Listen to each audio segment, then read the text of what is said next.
Amigas, amigos de Fórum, un día más nos adentramos en el análisis de la vida y lo hacemos conscientes de que los vientos pueden a veces no ser favorables. En nuestro viaje, vientos cambiantes, a ratos amainan tempestades que van moldeando nuestro devenir, nuestro paso insignificante en este quehacer que es vivir y convivir. Y lo hacemos siempre con conceptos como la solidaridad, la empatía, la ética. Pero, ¿qué es la ética? Este concepto está en boca de todos, pero no es fácil decir a qué nos referimos cuando lo usamos.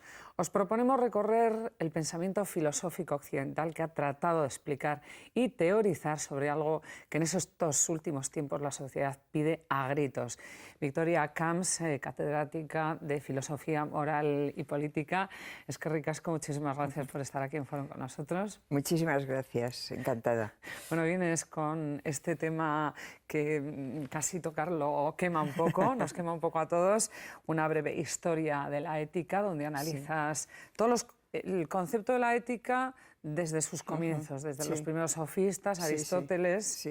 Sí. Es una historia porque, a ver, es lo que he estado enseñando yo durante más de 40 años y ahora que me he jubilado, pues pensé que quizás sería bueno recapitular un poco y tener un libro que es el que a mí me hubiera gustado tener, con toda la modestia, para mis alumnos, como guía, ¿no? Porque yo creo que enfocar históricamente la filosofía, y en este caso la filosofía moral, es quizá la forma más pedagógica de hacerlo, ¿no? Para entender un concepto que, como decías, está en boca de todos, pero que hay mucha confusión, ¿no? No sabemos si la ética es personal o tiene que ser colectiva, si puede ser universal, si tiene que ser particular, singular, si cada época tiene la suya.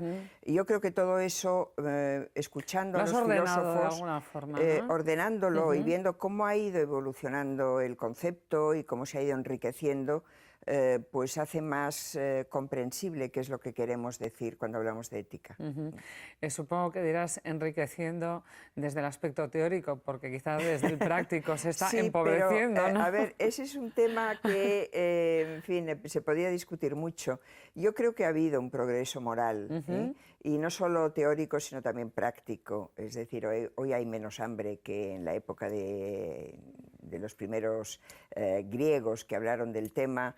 En aquella época solo algunos podían aspirar a ser personas excelentes, ¿no? Somos, al hilo de que dices, más desde esos primeros pasos, desde Aristóteles, más libres y más iguales. Y somos más libres y más iguales, sin duda. ¿Somos mejores o peores, planteado desde otro término, que nuestros antepasados?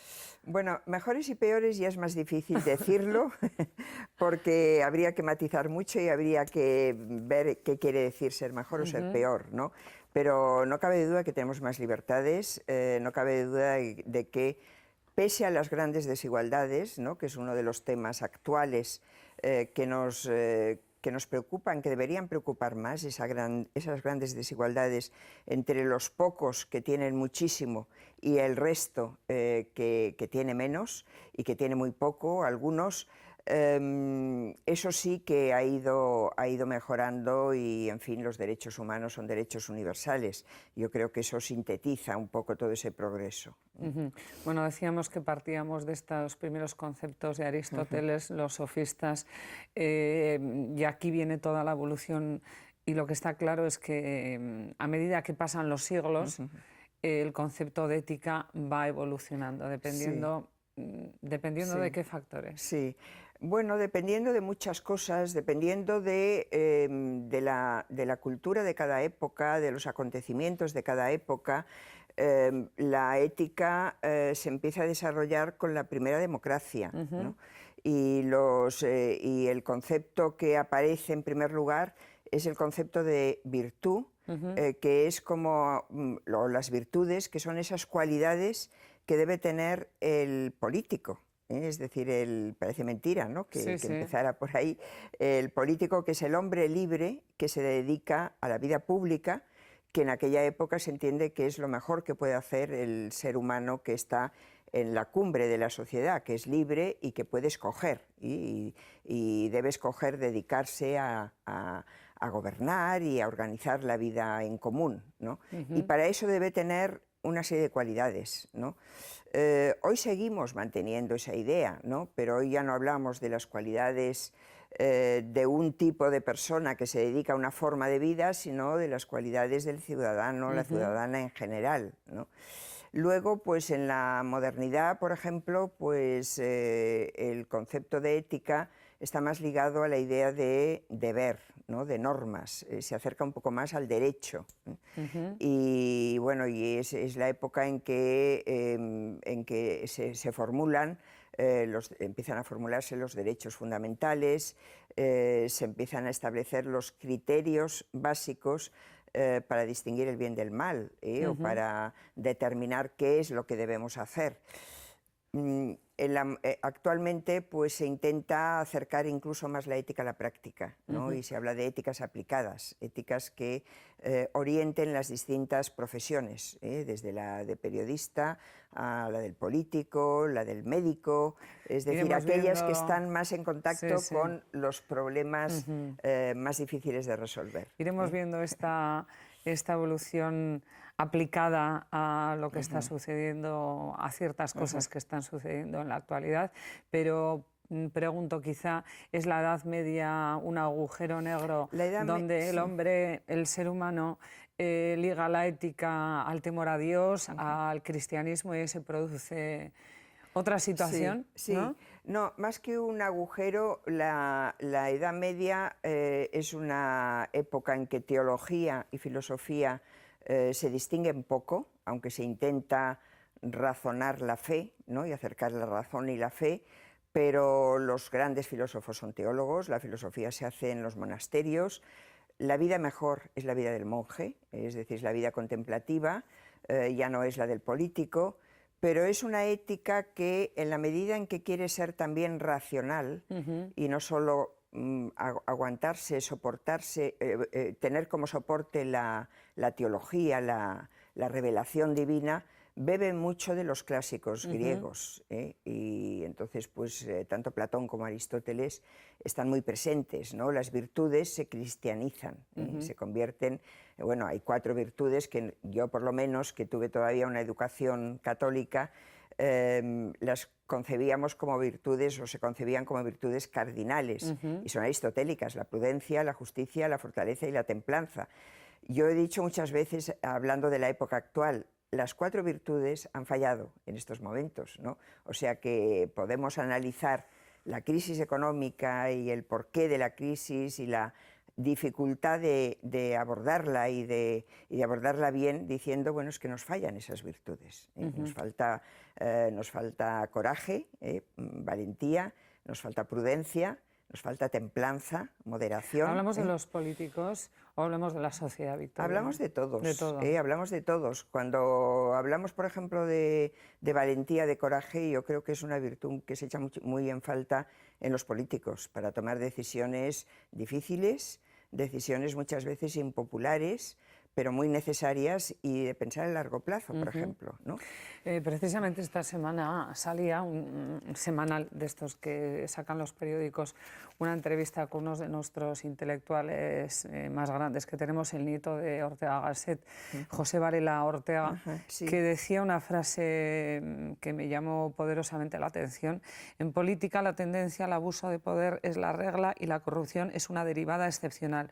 Por eso, porque es excepcional, deja un margen de beneficio atractivo a los corruptos. Sí, claro. A ver, el ser humano es ambivalente, tiene como 2 grandes fuerzas que le mueven. Una es hacia el bien, porque en fin, tenemos de alguna forma, la condición humana tiene también esa tendencia, porque es social, el ser humano es social, a tener en cuenta a los demás, a no pensar solo en sí mismo, pero la otra le lleva a pensar exclusivamente en su beneficio personal, en lo que le interesa, le lleva al egoísmo. La corrupción es una muestra de eso, es decir, el poderoso, que puede hacer muchas cosas con el dinero que pasa por sus manos, que puede aprovecharse de muchas relaciones, pues tiende, y si no es capaz de echarle mucha voluntad y de intentar superar todas esas tentaciones, tiende a aprovecharse privadamente de lo que debe ir destinado a otras cosas. Bueno, que es lo que está sucediendo además, pero sin ninguna posibilidad de que nadie diga, acepte y diga, pues sí, pues he hecho esto y lo de no, esto no es así, se está instalando de una forma además, pregunto, descarada quizá, porque nadie se lo cree. Sí, porque yo creo que seguramente ni somos... Bueno, seguramente no, porque hay estadísticas, ni somos de los países más corruptos, ni somos más corruptos que en otras épocas. La dictadura, la corrupción estaba mucho más instalada.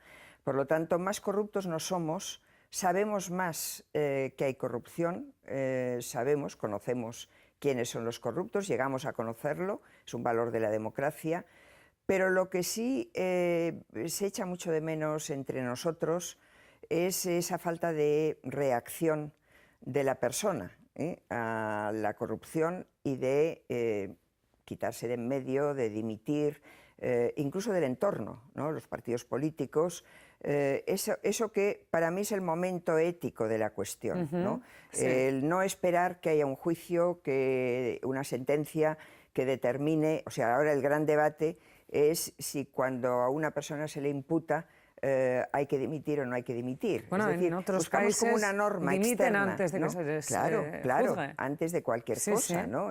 La simple sospecha ya es motivo suficiente para un político, ¿no?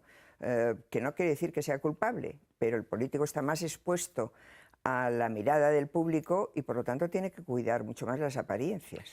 Vamos a ir intercalando cosas del libro con la actualidad y hay un nombre también que me ha llamado poderosamente la atención, que es el de Abelardo, perteneciente a la Edad Media, al que calificas como el primer filósofo moderno porque habló de la voluntad y la voluntad tan ligada a lo que es la decisión del individuo y la decisión del individuo, por supuesto, ligada a la justicia. O sea, a ser consecuente y que sea castigado por sus propios actos, ¿no? Que era lo que estábamos hablando ahora, ¿no? Claro, porque ese es para los pensadores medievales el gran problema es, pues, por ejemplo, el sacrificio de Abraham, ¿no? Que es uno de los ejemplos. Dios manda a Abraham a sacrificar a su hijo y eso es horroroso, ¿no? Es lo peor que puede hacer un padre, matar a su hijo. Y está la obediencia a Dios. Entonces ese conflicto, pues hay autores como Abelardo que piensan, bueno, eso cómo se arregla, ¿no? Eso cómo se explica, ¿no?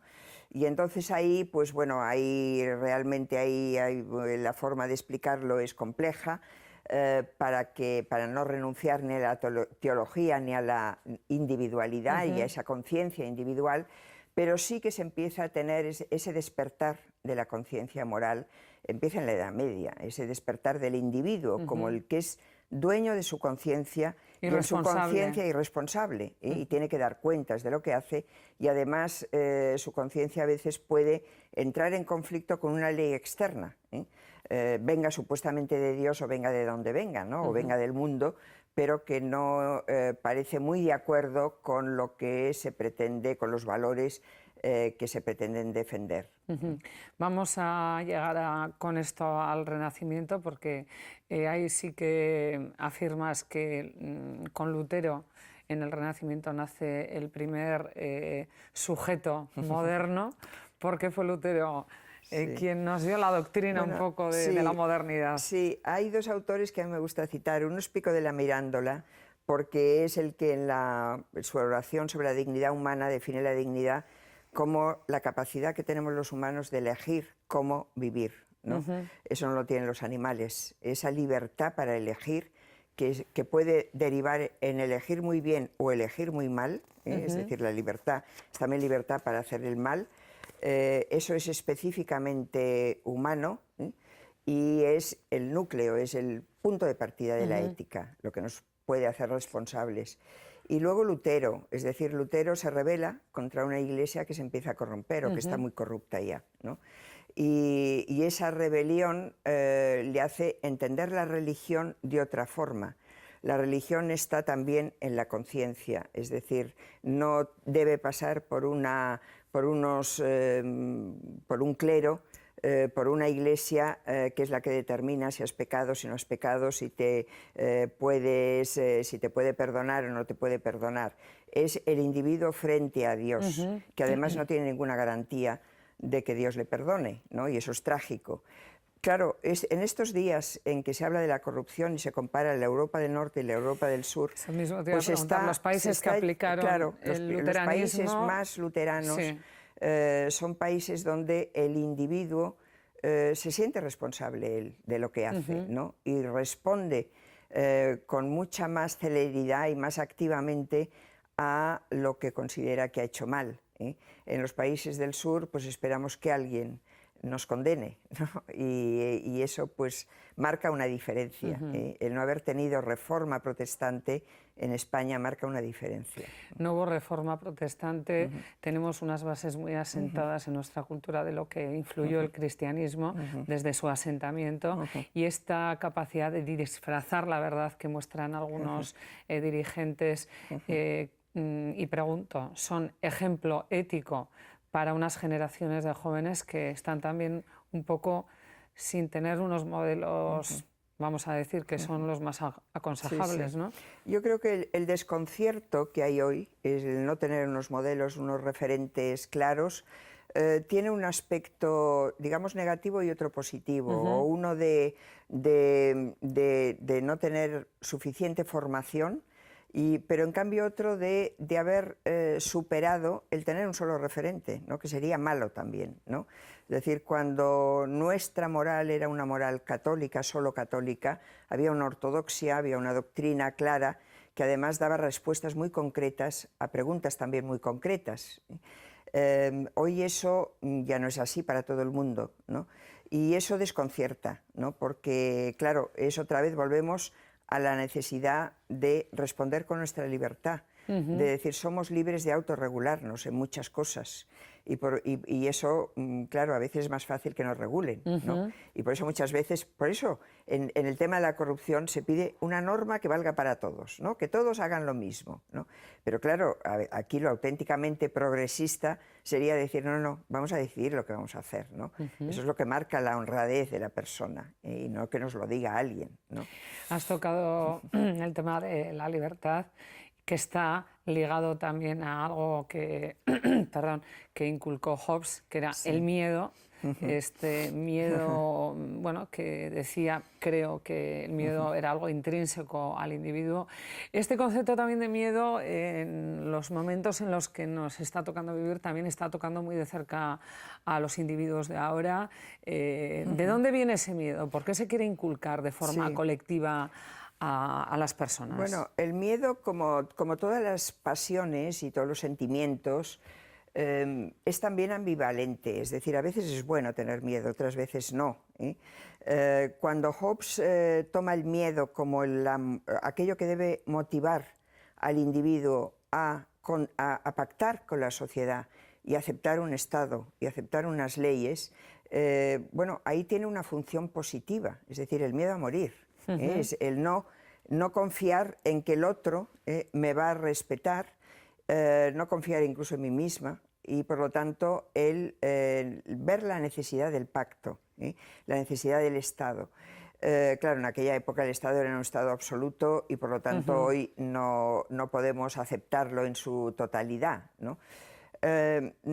Utilizar el miedo, hay ciertas cosas que deben dar miedo, ¿no? Volver atrás, volver a una dictadura, perder los valores que hemos ido adquiriendo, eso debe dar miedo y es bueno ese miedo, ¿eh? Otra cosa es inculcar miedo para beneficiarse uno mismo, ¿no? Que es lo que hacen los partidos políticos en las campañas electorales, es decir, lo que debe dar miedo es el adversario, ¿no? Y señalar pues la peor cara de ese adversario simplemente para destruirlo. Ese miedo no... Los mercados también crean miedo los mercados en la sociedad. Hoy sobre todo crean miedo, hasta ahora no lo han creado, ¿no?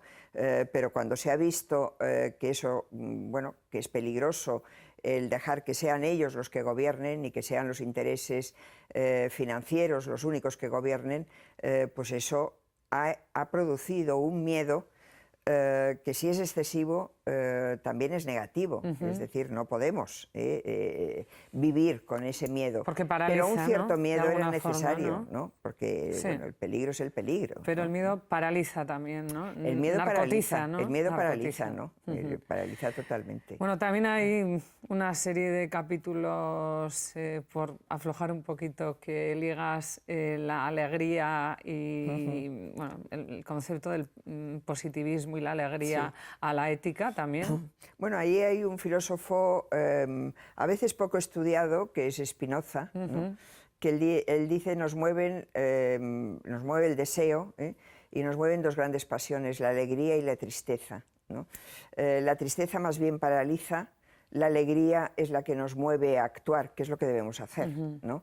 Por lo tanto, hay que potenciar esa alegría, hay que procurar que nuestros encuentros en la realidad, con los demás, con las cosas que manejamos, produzcan más alegrías que tristezas, ¿no? Y ese es el imperativo ético, ¿no? Que es muy original, ¿no? Porque normalmente el imperativo es un precepto, es una norma que nos dice, ese nos dice que seamos más alegres, ¿no? Que intentemos potenciar aquello que nos produce alegría. Y entre las cosas que deben producir alegría, pues está la concordia, ¿no? Está el vivir bien con los demás, el procurar entendernos. El capítulo en el que hablas de la Ilustración, hablas de Rousseau, en esa época donde se empezaba a hablar de las desigualdades de los seres humanos y también de los derechos de los ciudadanos a aspectos de la vida como son la educación, la salud y además dos conceptos, fíjate, la luz roja que tenemos que poner encima por la que está cayendo ahora, ¿no? Sí, ahí empiezan las primeras formulaciones, porque claro, todos estos autores ilustrados viven muy cerca la Revolución Francesa, ¿no? Y eso les influye mucho, ¿no? En la forma de pensar. Empiezan a pensar en unos derechos universales. El fundamental es la libertad, pero se empieza a ver también el origen de las desigualdades, ¿no? Que es lo que ve Rousseau, la propiedad privada como origen de las desigualdades y de esa lucha de unos contra otros, y ahí está el germen de ese derecho a la igualdad que hoy reivindicamos con la educación, con la protección de la salud, con el derecho a la vivienda, con la seguridad social, con todo eso que ahora está tan en la cuerda floja, ¿no? Porque bueno, por ahí se ha empezado a intentar reconducir ese déficit inmenso que tenemos e intentando cortar por donde no habría que cortar, ¿no?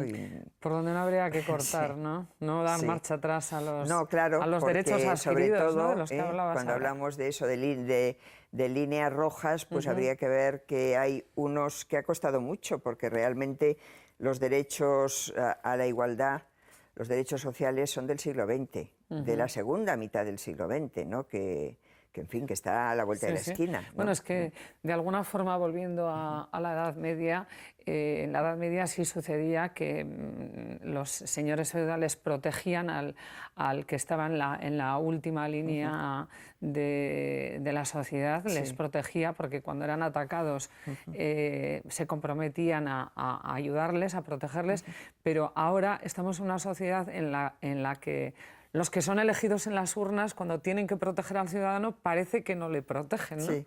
Bueno, la protección está mucho más garantizada ahora, ¿no? Porque realmente los derechos sociales pues han dado lugar a un desarrollo legislativo donde, bueno, pues lo que ha ocurrido en este país, por ejemplo, con el sistema sanitario, es extraordinario, ¿no? Tenemos un sistema sanitario buenísimo, universal, que ha sido ejemplo de tantos y que ha sido un ejemplo países, y además, ¿no? con un coste económico menor que en otros países que lo tienen peor. Pero claro, nos ha costado a nosotros relativamente poco, porque llevamos pocos años. Que ahora se empiece a poner en cuestión y que se diga pues, que eso no es sostenible, cuando lo que hay que intentar es decir, bueno, es que eso ya no se toca, eso es innegociable, hay que tocar otras cosas, pero eso ya no se toca. Es curioso cómo políticos que han estado envueltos en corruptelas, en temas oscuros de dinero, cómo luego se presentan otra vez a las elecciones y vuelven a ser elegidos por goleada, como es el caso de Berlusconi. ¿Qué pasa ahí? Ahí es donde pregunto lo que es la forma de elección de los políticos. ¿Falla algo? ¿Falla la sociedad? ¿Falla el mensaje? ¿Qué es lo que opinas yo creo tú? que lo que falla es que no hay recambio. Es decir, que... ¿No hay liderazgos, quizás? No hay liderazgos que convenzan de que va a ser distinto. Se generaliza, quizá injustamente, se generaliza mucho que todos son iguales, ¿no? Pero claro, es que en todos los líderes, los partidos líderes, los que realmente son mayoritarios, hay muchos defectos, hay mucha corrupción, hay muchos fallos, ¿no? Hay leyes que deberían cambiar, como las leyes electorales, el funcionamiento de los partidos, que no se aborda el cambio, es que no llevamos mucho tiempo diciéndolo y no se hace.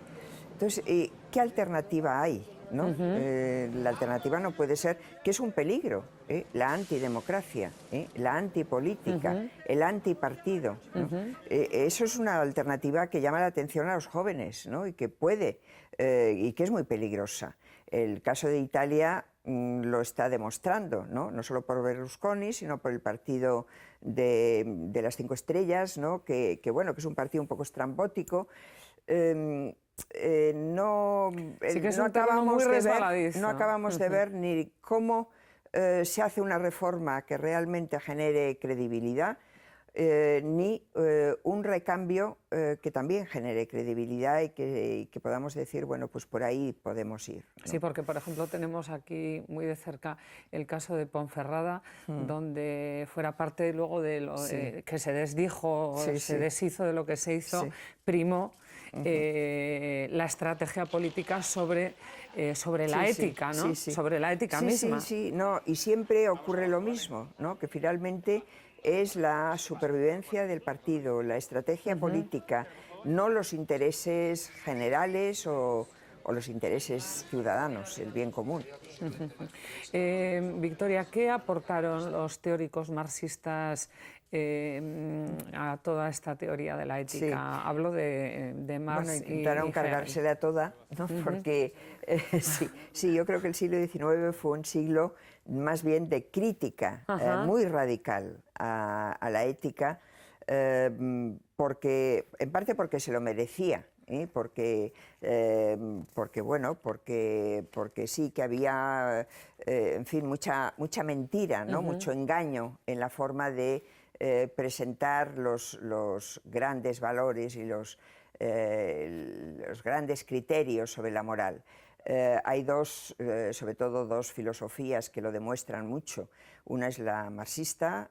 Marx piensa que todas las normas, incluidas las del derecho, pero también las éticas, solo reflejan los intereses de la clase dominante y en ese sentido no están reflejando los intereses de toda la sociedad y sobre todo de aquella que más sufre, que son los proletarios, y por lo tanto hay que cambiar la sociedad. O sea, que fue un momento... No se cambia la sociedad a partir de ideologías, a partir de doctrinas y a partir de teorías, sino que hay que cambiar la estructura económica.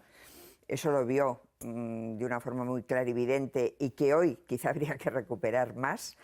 Y luego Nietzsche, pues también él ataca sobre todo la moral cristiana, pero piensa que la moral cristiana también encierra un engaño, que ha puesto ha subrayado sobre todo unos valores que son los valores que aniquilan al ser humano, que son los valores del esclavo, y que bueno, que todo eso también debe cambiar, porque al fin y al cabo el ser humano lo que debe hacer es potenciarse a sí mismo, ¿no? O sea, ética ligada a la dignidad, vamos a decir de alguna forma. A una dignidad entendida muy sui generis, ¿no? Porque superhombres puede haber muy pocos, pero sí que es una crítica tanto una como la otra, después de la cual hay que pensar mucho cómo se hace, cómo se construye el discurso ético. Estamos rozando el final, pero no terminamos sin preguntarte este capítulo que analiza sobre ética en la comunicación.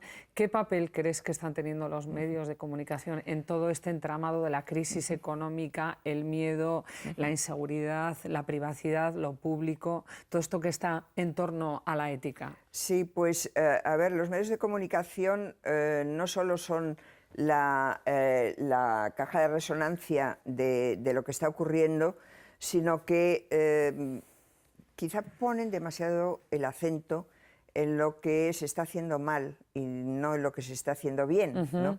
Y por lo tanto potencian mucho más eso que se está haciendo mal, ¿no? Hoy que parece que confiamos mucho en las nuevas tecnologías de la comunicación y en que la comunicación podrá ser más democrática, más simétrica, ¿no? Que es uno de los principios con los que Habermas, por ejemplo, dice, bueno, la ética debe tener como base la comunicación y buscar esa posibilidad de dialogar de una forma totalmente simétrica, sin dominaciones. Bueno, no estamos viendo que eso ocurra, ¿no? Que los medios de comunicación finalmente hacen mucha propaganda, son poderes fácticos muy fuertes, ¿no? Y que por lo tanto comunicación real poca. Gran crítica esta y gran reflexión. No hemos hablado de la ética en terrenos como el aborto, la eutanasia, pero será otro día porque ya no nos queda tiempo. Bueno, hay mucho tema. Pero hay que leer el libro. Muy bien. Para descubrir todos estos aspectos de la ética. Ha sido un placer, muchísimas gracias y te esperamos aquí siempre en Foro. Muchísimas gracias, encantada de haber estado aquí. Amigos, decía Abelardo, hablaba de la voluntad, pero se preguntaba nuestro poeta Gabriel Aresti en dónde está la cuarta virtud de creer en algo, de luchar por algo, de amar algo. La cuarta virtud, que es la voluntad, que viene después de la fe, la esperanza y la caridad. La voluntad, eso que depende de nuestra acción, no de los dioses. Eskerrik asko, agur.